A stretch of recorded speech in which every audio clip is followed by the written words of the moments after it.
Ele afastou a esposa do trabalho para colocar a amante no lugar dela. Quando descobriu, fugiu com a filha, e o que fez depois, ninguém estava preparado para ver. O silêncio tinha um peso, uma textura quase palpável na casa dos Moretti. Era um silêncio que se acumulava nos cantos, que se deitava sobre os móveis caros e se infiltrava sob a porta do quarto de hóspedes, onde Caio Moretti agora passava as noites. Para Lívia, aquele silêncio era mais ensurdecedor do que qualquer grito. Era o som do fim, a trilha sonora de um amor que se desfazia como areia entre os dedos. No início, o casamento deles havia sido uma sinfonia. Caio, um empresário de eventos em ascensão em São Paulo, era um homem de gestos grandiosos e promessas sussurradas ao pé do ouvido. Ele a vira dançar no palco do Municipal e dissera que ela não era uma bailarina, mas a própria dança encarnada. Lívia, então primeira bailarina de uma companhia renomada, acreditou. Acreditou nas viagens improvisadas para a Toscana, nas mãos que seguravam as suas com uma firmeza que parecia prometer eternidade, nos planos de um futuro que pintavam juntos em noites regadas a vinho e cumplicidade. Eles eram o casal que todos admiravam, a prova de que a paixão podia, sim, sobreviver à rotina. Mas o tempo, esse escultor impiedoso, começou a talhar outra realidade. Após 3 anos, a sinfonia deu lugar a um ruído branco, indiferente. As chegadas tardias de Caio, antes justificadas com um beijo e um pedido de desculpas, tornaram-se a norma. O sofá da sala, antes um móvel, virou sua cama. O olhar dele, que antes a devorava, agora a atravessava como se ela fosse feita de vidro. Lívia tentava encontrar explicações no caos do dia a dia. A empresa dele estava crescendo, as responsabilidades eram maiores, a pressão esmagadora. Ela dizia isso a si mesma enquanto preparava o café da manhã, que ele raramente tomava, enquanto arrumava a gravata, que ele mal notava. A chegada de Ana Lu, a filha de 5 anos que era um sol em miniatura no universo cada vez mais cinzento de Lívia, deveria ter sido a cola que os uniria novamente, e por um tempo pareceu que seria. Caio era um pai presente, encantado pela pequena figura que corria pela casa com seus próprios sonhos de sapatilhas. Mas a paternidade para ele tornou-se um ato performático, um papel a ser cumprido nos fins de semana, enquanto a parceria do casamento se esvaía. Lívia se agarrava à filha, canalizando toda a sua energia e amor na menina, na esperança silenciosa de que sua dedicação e paciência fossem um farol, guiando o marido de volta para casa, de volta para ela. Mas o tempo não trouxe Caio de volta. O tempo trouxe a solidão, uma companheira fria e constante que se sentava com ela à mesa de jantar e a abraçava na cama vazia. A dança, sua primeira e mais fiel paixão, tornou-se seu refúgio. No estúdio, entre os espelhos e a disciplina do balé, Lívia não era a esposa ignorada. Era a artista, a força, a expressão. Cada plié, cada arabesque era uma forma de expurgar a dor, de transformar a angústia em beleza. Era no palco que ela ainda se sentia inteira. A notícia chegou como um golpe surdo, inesperado, em uma terça-feira chuvosa.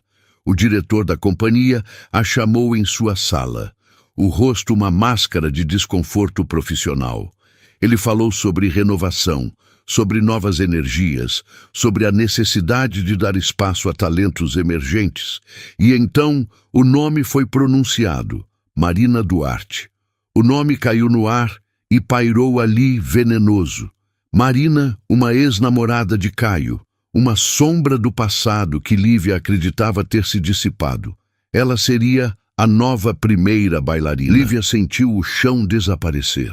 Anos de dedicação, de suor, de músculos levados ao limite, tudo se desfazendo em um discurso corporativo polido. Ela tentou argumentar, questionar, mas a decisão era final. A humilhação era um gosto amargo na boca. Foi apenas mais tarde, conversando com uma colega solidária no corredor, que a verdade completa a atingiu, uma faca girando na ferida. A recomendação para a vaga de Marina viera de um dos principais patrocinadores da companhia, a empresa de Caio. A peça final do quebra-cabeça se encaixou quando ela chegou em casa. O coração, uma bigorna no peito. Caio estava lá, algo raro para uma tarde de dia de semana. Ele não a olhou nos olhos. Com uma frieza que cortava mais do que qualquer lâmina, ele confessou. Sim, ele havia pedido a demissão dela. Alegou que era o melhor para a família, que ela precisava se dedicar mais a Analu, à casa. Você não precisa mais trabalhar, Lívia. Eu posso cuidar de tudo, ele disse, como se estivesse lhe oferecendo um presente e não a roubando de sua identidade. A traição era multifacetada, um monstro de várias cabeças. Não era apenas a infidelidade que ela agora suspeitava com Marina, mas a sabotagem deliberada de sua carreira, de sua paixão, de sua própria essência. Ele não a queria como parceira. Ele a queria como um acessório decorativo em sua vida de sucesso.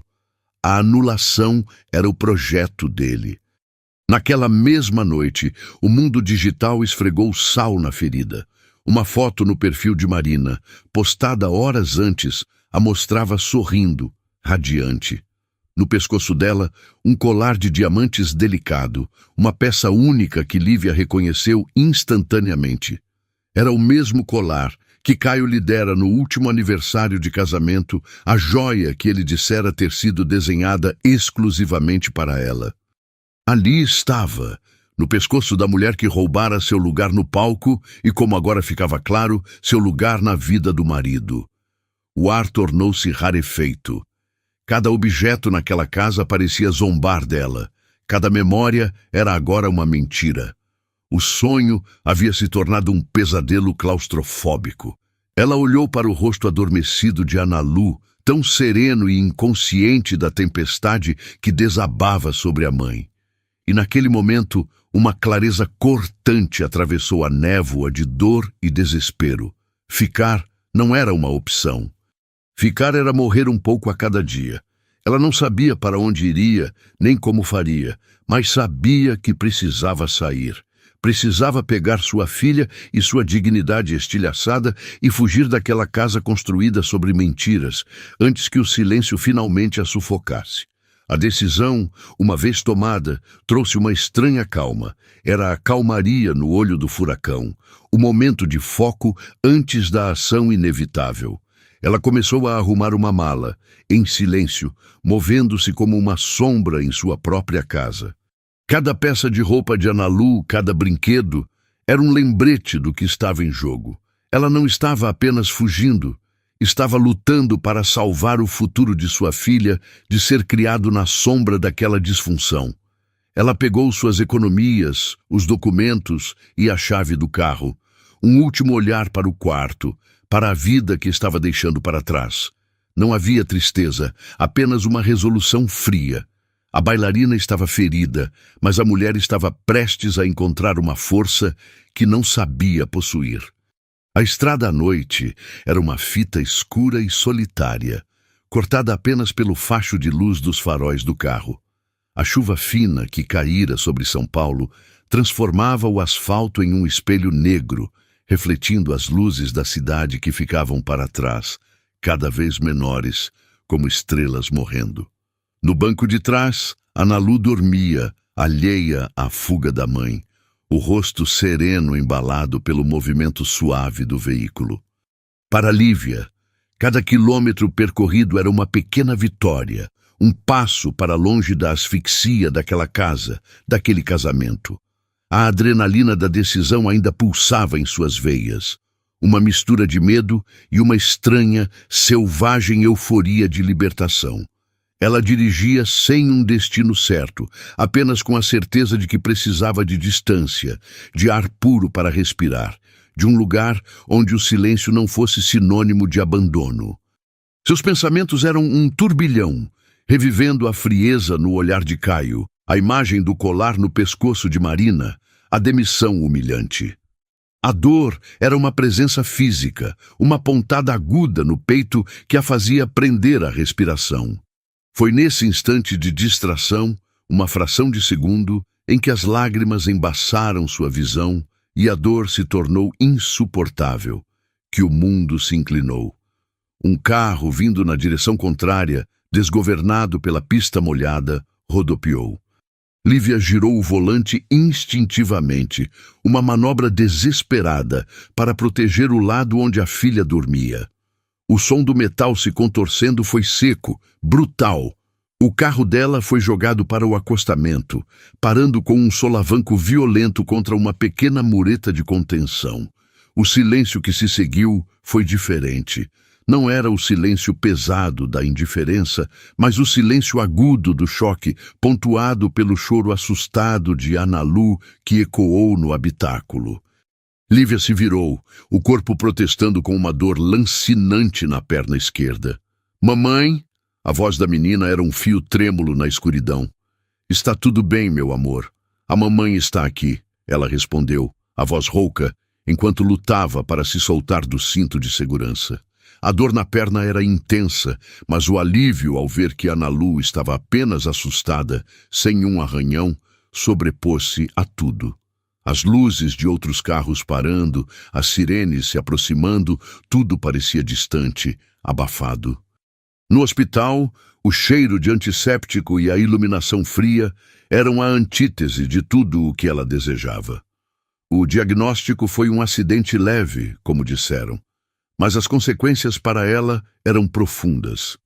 Alguns cortes, contusões e uma cicatriz discreta que marcaria seu rosto, um lembrete permanente daquela noite. O pior, no entanto, estava na perna. Um trauma no joelho que, segundo o médico, a afastaria da dança por um tempo indeterminado. A frase pairou no ar estéril do quarto, a sentença final para a carreira que já havia sido sabotada.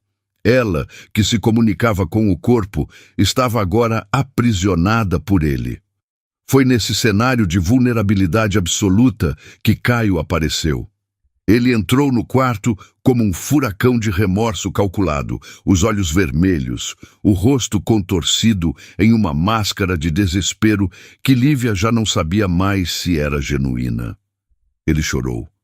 Lágrimas grossas, de um homem que parecia ter visto o abismo. Ele segurou a mão dela, a mesma mão que ele não tocava com afeto há meses, e implorou por perdão. Falou sobre a pressão, sobre o medo de perdê-la para o mundo da dança, sobre um ciúme doentio que o consumiu e o fez cometer o maior erro de sua vida. As palavras eram um roteiro bem ensaiado de arrependimento, cada frase projetada para atingir o ponto mais fraco dela. Ele prometeu mudar, prometeu reconquistá-la, prometeu ser o marido e o pai que ele nunca fora. Lívia o ouvia, exausta. A dor física se misturava ao esgotamento emocional. Ela olhou para o lado, onde Analu, agora medicada com um calmante leve, dormia em uma pequena cama ao lado da sua. O rosto da filha era a única coisa que importava.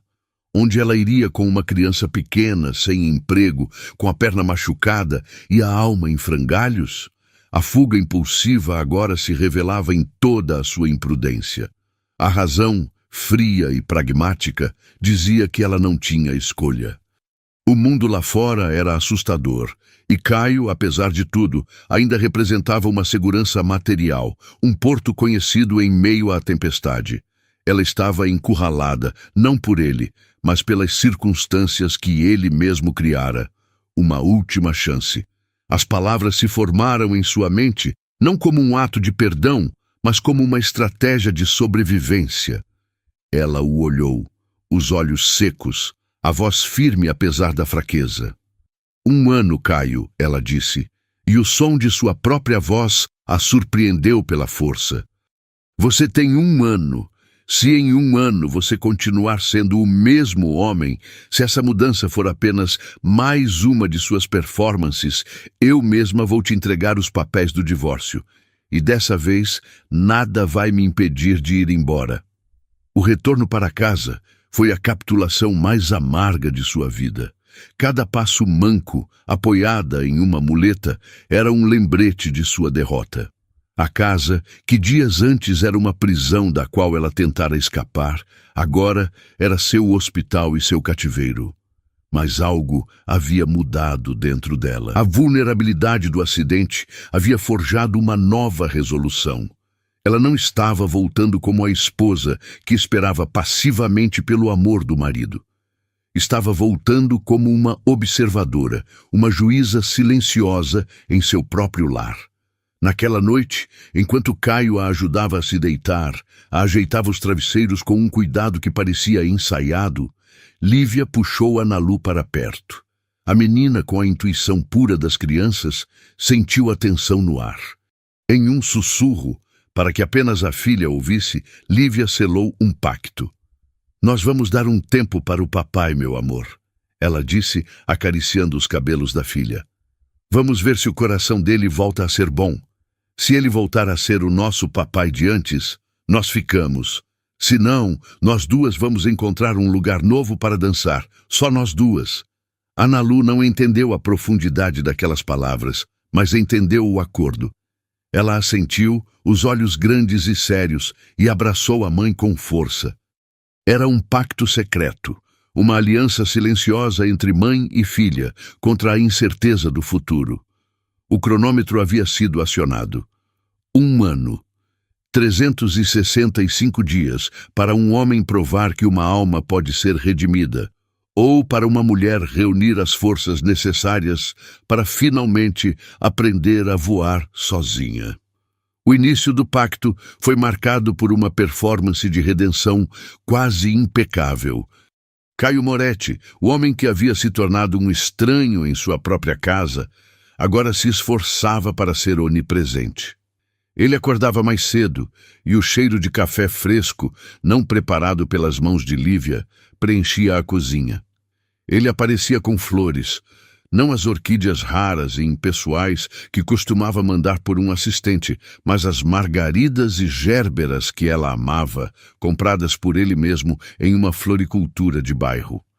Ele se sentava no chão da sala para brincar com Analu, montando castelos de blocos e ouvindo com atenção as histórias fantasiosas da menina sobre princesas e dragões. Para um observador externo, a família Moretti estava se curando. A crise havia passado, e o marido pródigo retornara ao lar, transformado pelo susto de quase ter perdido tudo. Lívia assistia a tudo com um ceticismo silencioso, o coração guardado a 7 chaves.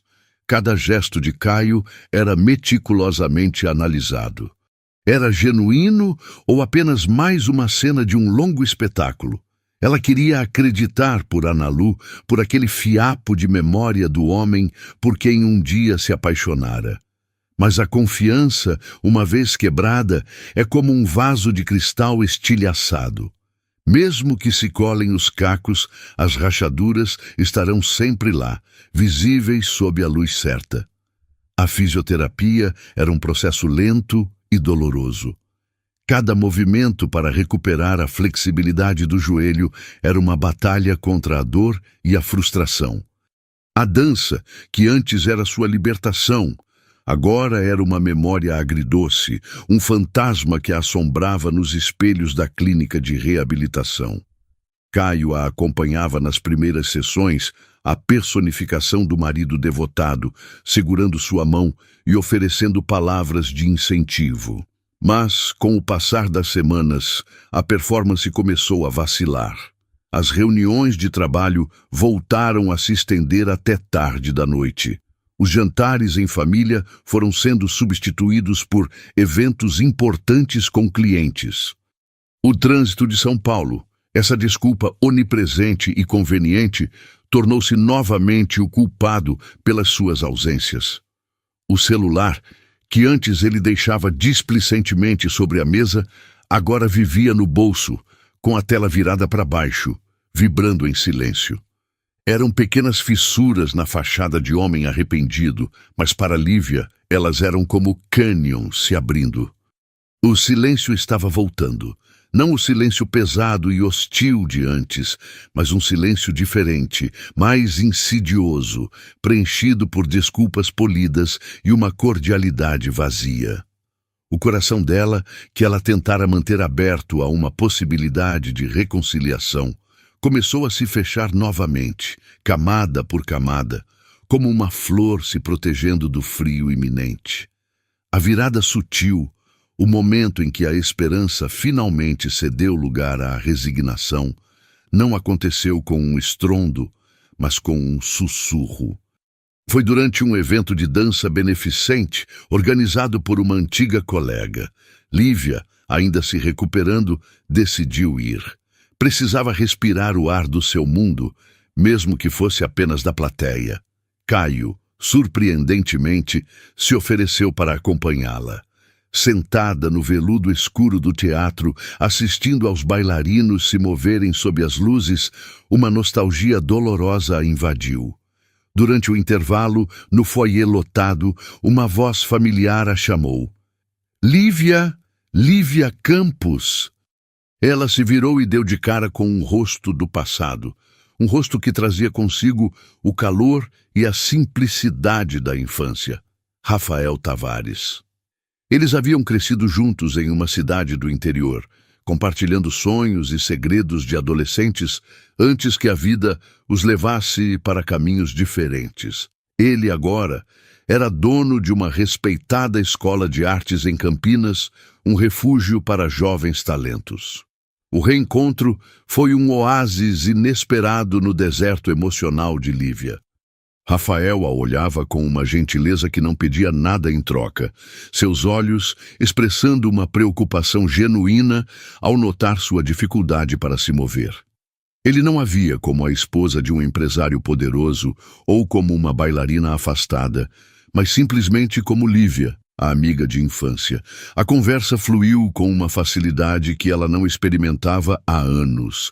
Falaram sobre o passado, sobre o presente, sobre os sonhos que se transformaram. Rafael ouviu sua história, não a versão completa e crua, mas o suficiente para entender as entrelinhas. Quando ele a convidou para conhecer sua escola, para talvez dar algumas aulas para as crianças mais novas, o convite soou menos como uma proposta de trabalho e mais como um bote salva-vidas. A dança não está só nas suas pernas, Lívia. Está na sua alma. As crianças sentiriam isso, ele disse, e aquelas palavras simples validaram mais a sua existência do que qualquer gesto grandioso de Caio. A presença de Rafael, a reaproximação natural e despretensiosa, não passou despercebida por Caio. Ele, que estava a alguns metros de distância, conversando com um conhecido, observava a cena com um olhar que se fechava. O ciúme, a mesma emoção que ele usara como desculpa para sua sabotagem, ressurgiu, mas desta vez com uma hipocrisia flagrante. Ele se aproximou, interrompendo a conversa, o braço possessivamente ao redor da cintura de Lívia, marcando o território. Era o mesmo homem que chegava em casa, cheirando a um perfume que não era o dela. O mesmo homem cujas noites eram preenchidas por compromissos misteriosos. Ele ainda se encontrava com Marina às escondidas. Lívia sabia disso com uma certeza visceral, mas se sentia no direito de sentir ciúmes dela. A relação, que passara por uma falsa primavera, mergulhou de vez em um inverno insuportável, um jogo de aparências que se tornava mais tóxico a cada dia. O pacto de um ano ainda não havia terminado, mas para Lívia o veredito já estava selado. A paciência de Lívia havia se tornado uma corda esticada ao máximo, afinada pela tensão diária e prestes a arrebentar. Ela se movia pela casa como uma atriz em uma peça que detestava, desempenhando o papel de esposa para uma plateia de uma pessoa só, sua filha. Cada "eu te amo" de Caio, cada presente fora de hora, cada promessa de um fim de semana em família que acabava cancelado no último minuto, era um grão de areia adicionado a uma balança já sobrecarregada.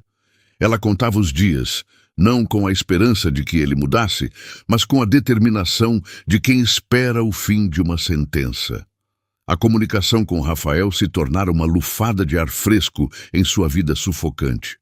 Trocavam mensagens, falavam sobre arte, sobre a vida, sobre a possibilidade de ela realmente dar aulas em Campinas. Era uma amizade pura, um fio de sanidade que a mantinha conectada a quem ela era antes de se tornar a senhora Moretti. E era essa amizade, esse vislumbre de uma vida possível para além dos muros de seu casamento, que a fortalecia para o que estava por vir. O golpe final, como costuma acontecer, não veio de uma discussão a portas fechadas, mas foi desferido em praça pública, para que o mundo inteiro pudesse ver. A arma foi uma rede social. O carrasco foi Marina Duarte. A foto apareceu no feed de notícias de Lívia em uma manhã de quinta-feira, postada por um amigo em comum que provavelmente não fazia ideia do veneno que estava compartilhando. A imagem era profissionalmente iluminada, capturada em um restaurante caro, o tipo de lugar que Caio costumava frequentar para seus jantares de negócios. Nela, Marina Duarte sorria, o rosto inclinado em direção a Caio, que a olhava com uma intimidade inconfundível. A mão dele repousava casualmente no ombro dela, mas foi a legenda que transformou a imagem de uma indiscrição em uma declaração de guerra. Com uma audácia cruel, Marina escreveu: "Ao lado de quem sempre acreditou em mim", e marcou o perfil de Caio, o anel, o emoji de anel. Não era um erro, era uma provocação deliberada, um símbolo de posse, uma humilhação calculada para atingir Lívia com a força de um soco. A foto se espalhou como fogo em palha seca. Em poucas horas, estava em blogs de fofoca, compartilhada em grupos de WhatsApp, comentada por conhecidos e estranhos. Lívia era, oficialmente, a esposa traída, a figura trágica de uma novela da vida real. O celular dela não parava de vibrar com mensagens de pena, de curiosidade mórbida, de falsas preocupações. Cada notificação era uma nova facada. Ela desligou o aparelho e encarou o vazio da sala. A humilhação era um manto pesado, mas por baixo dele algo mais ardia: a raiva. Uma raiva fria, lúcida, que queimava todas as últimas partículas de dúvida e dor. O confronto não aconteceu. Caio chegou em casa naquela noite e agiu como se nada tivesse acontecido. Uma tática covarde para ver se ela mencionaria o assunto. Mas Lívia não lhe deu essa satisfação. Discutir seria dar importância. Seria validar o poder que ele e Marina achavam que tinham sobre ela. Ela o tratou com uma polidez gélida, uma indiferença que o desarmou mais do que qualquer acusação. O silêncio dela não era mais o silêncio da dor, era o silêncio do desprezo. A oportunidade para a sua resposta, no entanto, não tardou a chegar. Era o evento de lançamento da nova temporada da companhia de dança, a mesma que a descartara. Lívia decidiu ir, não por masoquismo, mas porque se recusou a se esconder.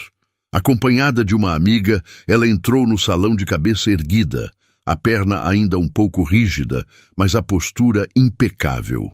Sua presença causou um murmúrio imediato. E como era de se esperar, Marina estava lá, banhando-se na glória de seu novo status, com Caio a tiracolo. Foi durante um círculo de conversas com jornalistas e patrocinadores que Marina viu sua chance de cravar a última estaca. Com uma voz alta o suficiente para que todos ouvissem, ela se virou para Lívia com um sorriso falso. "É tão bom ver você apoiando a companhia, Lívia. É difícil, não é? Estar do outro lado." E então, a estocada final. "Mas você sempre teve sorte. Conseguiu o cargo de primeira bailarina por ser esposa do patrocinador, afinal." O ar ficou rarefeito. Todos os olhos se voltaram para Lívia, esperando sua reação, sua negação, suas lágrimas. Caio, ao lado de Marina, permaneceu em silêncio, cúmplice. Mas quem respondeu primeiro não foi Lívia. Foi o antigo treinador dela, um homem severo, mas justo, que a observava de longe. Ele se aproximou do grupo, o rosto uma máscara de indignação. "Que absurdo é esse?" ele disse, a voz cortando o ambiente. Lívia Campos foi a bailarina mais dedicada que eu treinei em 30 anos. Ela ganhou o cargo por mérito, e todo mundo aqui sabe disso. Ele então se virou para Caio, o olhar fulminante. A verdade é que o marido dela, este homem aqui, pressionou a diretoria para que ela abandonasse a carreira, para que ela ficasse em casa. Ele não a promoveu, ele a destruiu. A revelação caiu como uma bomba no salão. O silêncio foi quebrado por suspiros chocados. Marina ficou pálida e Caio parecia ter encolhido. Todos os olhares agora estavam em Lívia, mas não mais com pena, e sim com uma nova compreensão, com respeito. Ela deu um passo à frente, o olhar fixo, não em Marina ou em Caio, mas no público que a cercava. Sua voz saiu calma, sem um pingo de tremor, carregada com o peso de meses de sofrimento e a força de uma dignidade redescoberta. Eu perdi o emprego, perdi a confiança e, sim, perdi o marido. Ela disse, cada palavra clara e precisa. Mas a minha dignidade, essa ninguém tira de mim. Por um instante, houve um silêncio absoluto. E então, uma pessoa começou a aplaudir. Depois outra e mais outra. Em segundos, o salão inteiro irrompeu em um aplauso estrondoso, uma onda de apoio que a envolveu.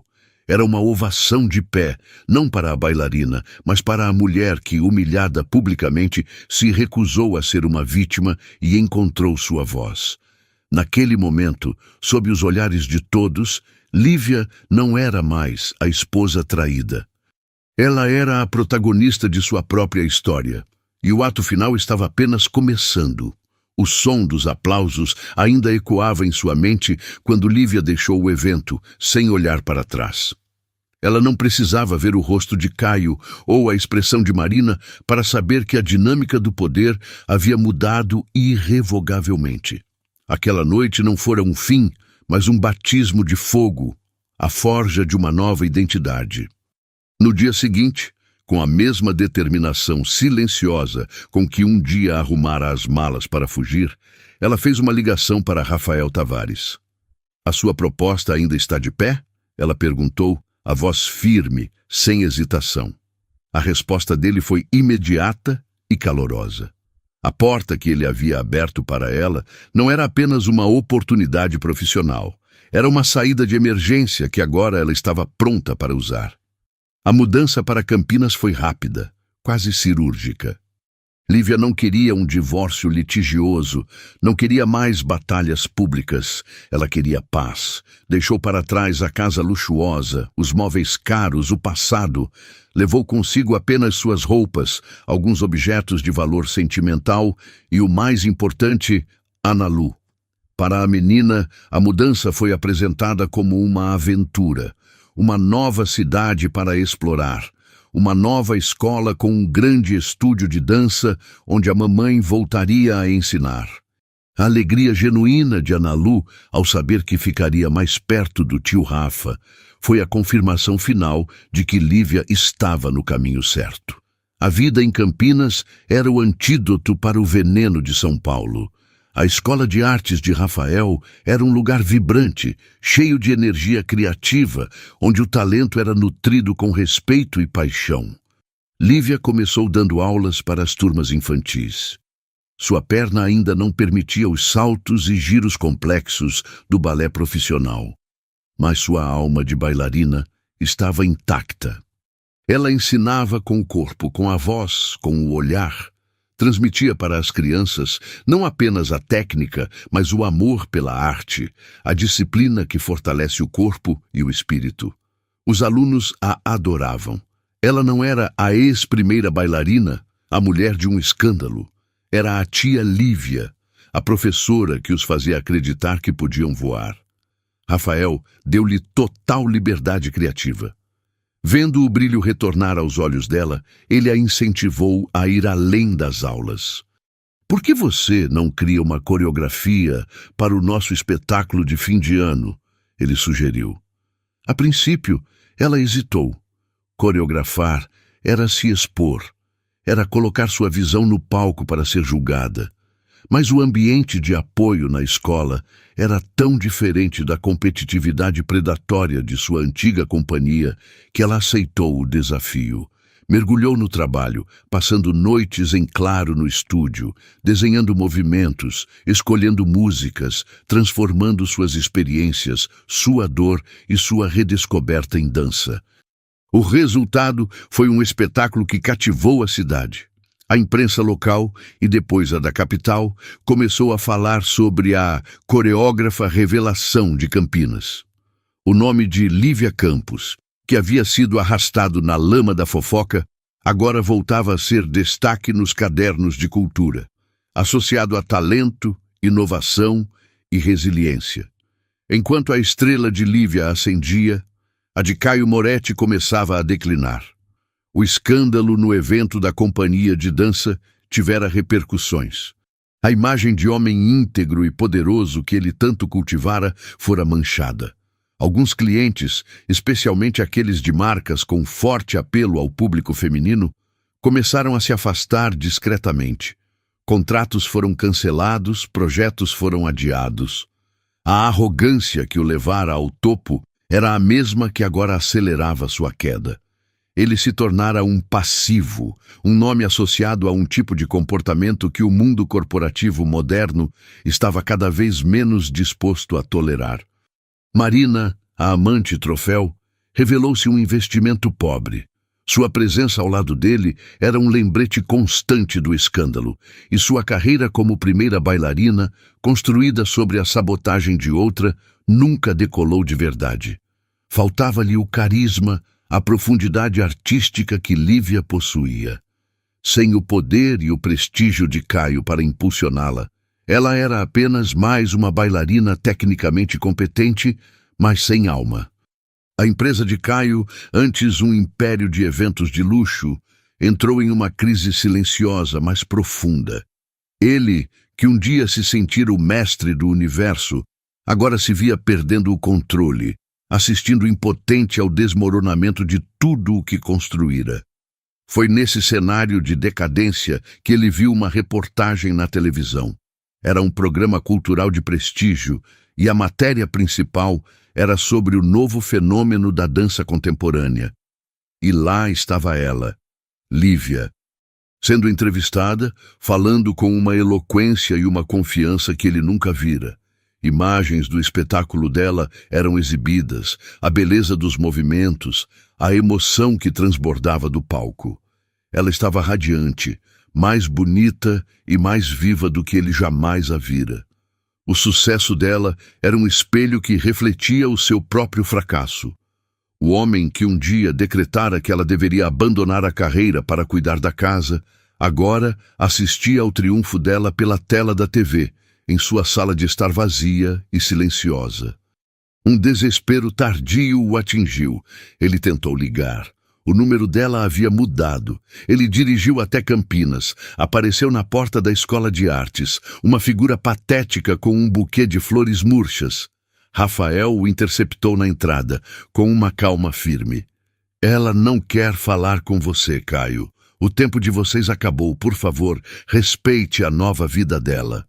Caio insistiu. Tentou forçar a entrada, mas foi barrado. Derrotado, ele ficou do outro lado da rua, observando. Viu Lívia sair do estúdio, rindo de algo que uma aluna pequena lhe dizia. Viu Ana Lu correr para os braços dela, feliz.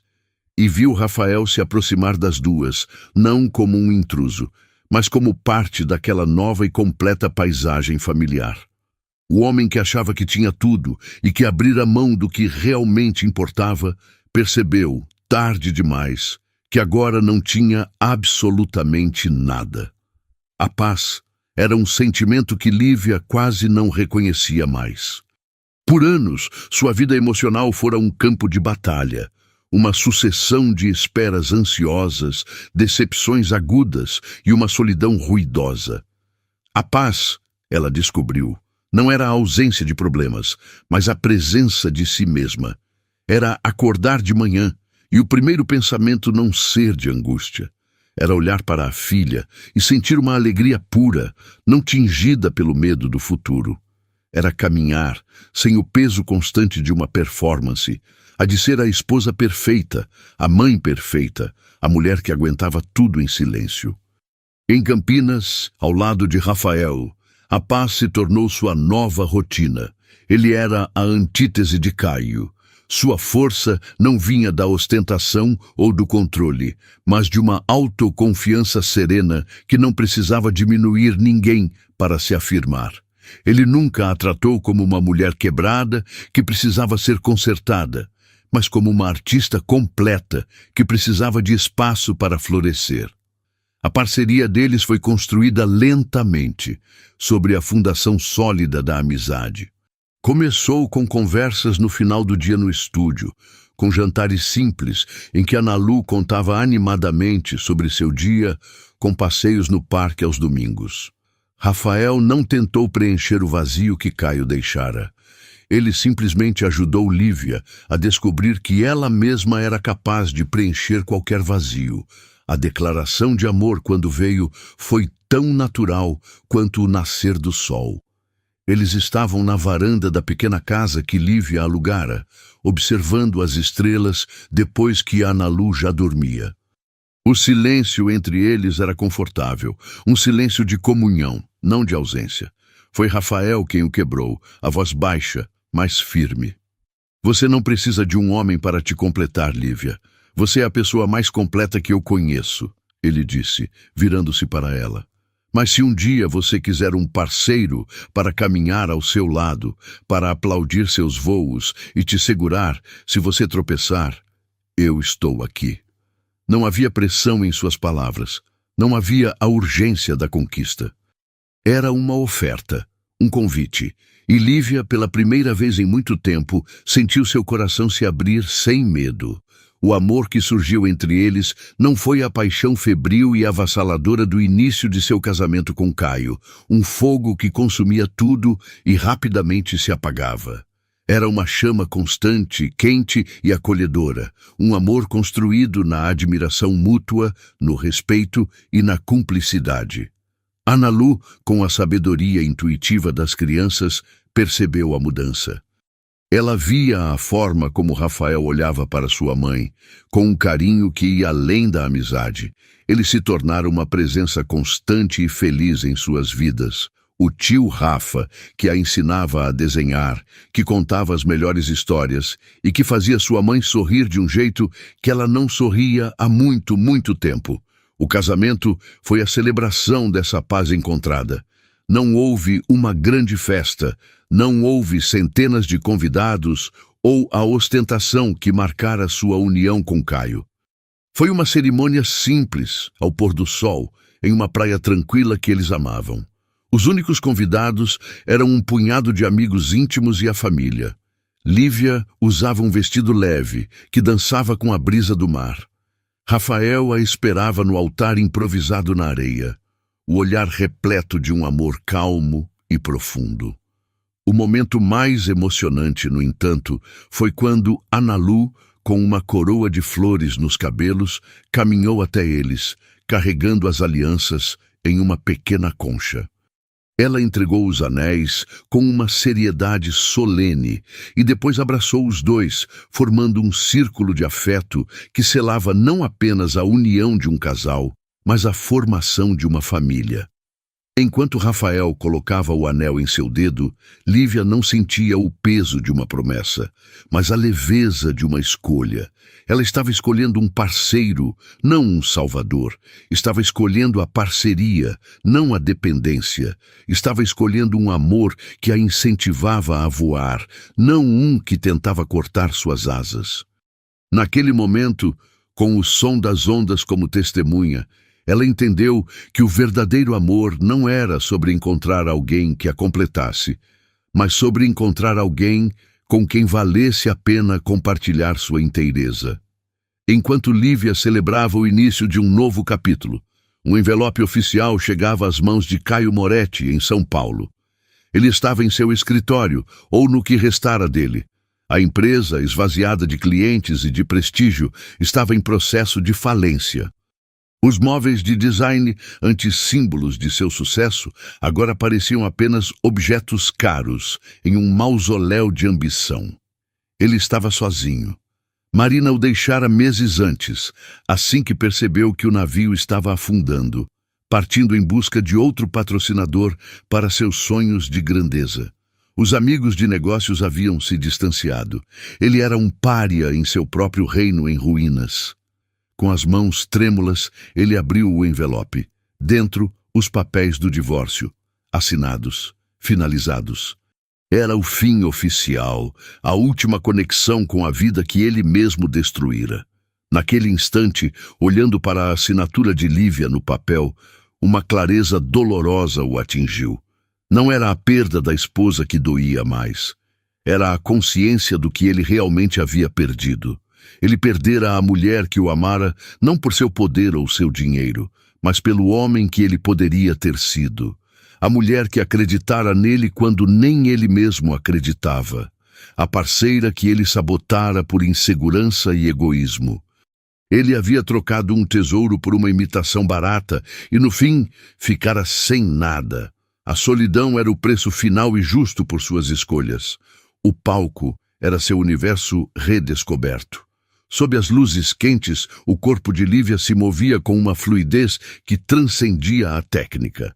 A lesão no joelho deixara uma memória, uma consciência corporal mais profunda, mas não a limitava mais.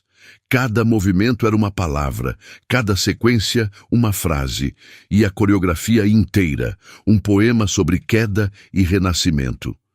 Ela não dançava mais para provar algo a alguém, nem mesmo para si mesma.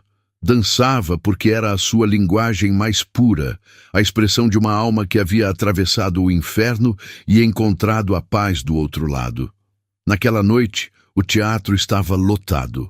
O sucesso de suas criações anteriores havia gerado uma expectativa que se transformara em ingressos esgotados e uma audiência que prendia a respiração a cada cena. Ao final do espetáculo, quando as luzes se acenderam sobre ela, ofegante e radiante no centro do palco, o silêncio foi quebrado por uma explosão de aplausos. Não eram os aplausos educados para uma primeira bailarina, nem os aplausos de pena para uma mulher humilhada. Eram aplausos de admiração, de catarse, de reconhecimento. A plateia, de pé, não ovacionava apenas a artista, mas a história de resiliência que ela encarnava. Enquanto a cortina se fechava, a realidade que a esperava no camarim era infinitamente mais gratificante do que qualquer aclamação pública. Rafael estava lá, o olhar transbordando de orgulho e amor, segurando um simples ramo de frésias, o perfume enchendo o pequeno espaço.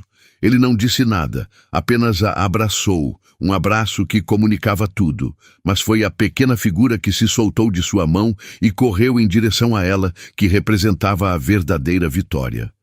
Analu, agora uma menina de 7 anos com os olhos brilhantes da mãe, a abraçou pelas pernas com toda a sua força. Ela ergueu o rosto, a admiração pura e infantil estampada em suas feições, e disse com uma clareza que atingiu Lívia no fundo da alma: "Mamãe, agora você brilha de novo." As lágrimas que vieram aos olhos de Lívia não eram de dor nem de tristeza. Eram lágrimas de gratidão, de um ciclo que finalmente se fechava. Ela se ajoelhou, ignorando qualquer protesto do joelho, e ficou na altura da filha, o rosto molhado, mas o sorriso sereno. Ela estava brilhando, não sob as luzes artificiais de um palco, mas sob a luz do amor verdadeiro e da autoaceitação. Ela estava finalmente inteira, finalmente em paz. Longe dali, em um apartamento silencioso em São Paulo, Caio Moretti assistia a vida passar pela janela. A falência era um fato consumado, a solidão, sua única companheira.